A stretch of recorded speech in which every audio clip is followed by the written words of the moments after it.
The night the car crash happened, Daniel Carter's life shattered. His wife, Emily, had been his rock, his best friend, the love of his life. Now she was gone, and he was left alone with their 3 teenage sons, Noah, Liam, and Caleb. Grief consumed their home. Daniel struggled to hold himself together, let alone be the father his boys needed.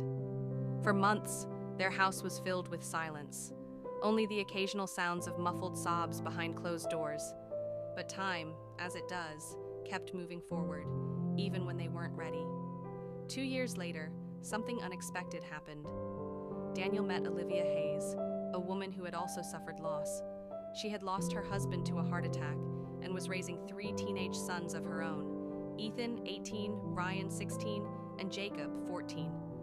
Their connection was slow but undeniable. They understood each other's pain.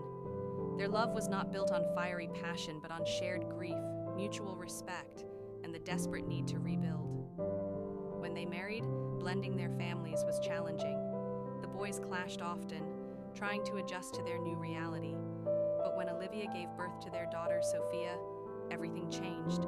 She became the heart of their home, the bond that tied them all together.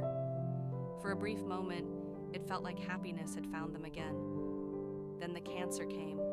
Olivia fought with everything she had, but after 2 years of painful treatments, her body gave in.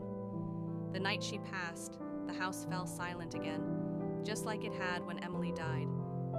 Only this time, there were 6 boys grieving, not 3, and a little girl who didn't understand why her mother wasn't coming back.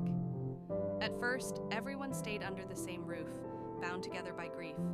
But as time went on, the question of the future arose.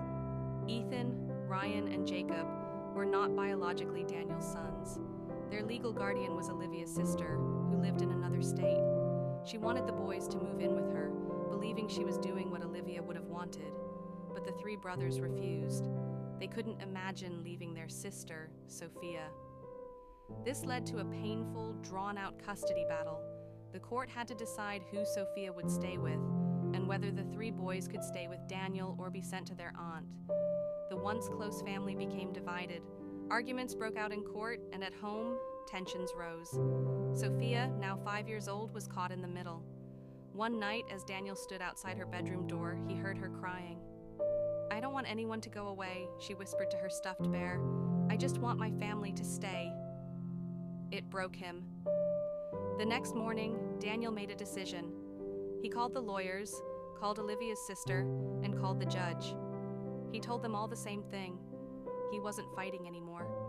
He was adopting Ethan, Ryan, and Jacob as his own sons. It wasn't about biology, it was about love.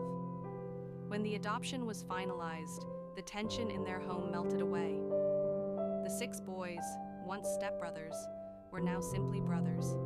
And Sophia? She had the whole family she had wished for. Life moved forward. There were still challenges, but they faced them together. A family of 7, 6 brothers, 1 little sister, and a father who had learned that love was stronger than blood. They had lost so much, but in the end, they had gained something even greater. They had each other.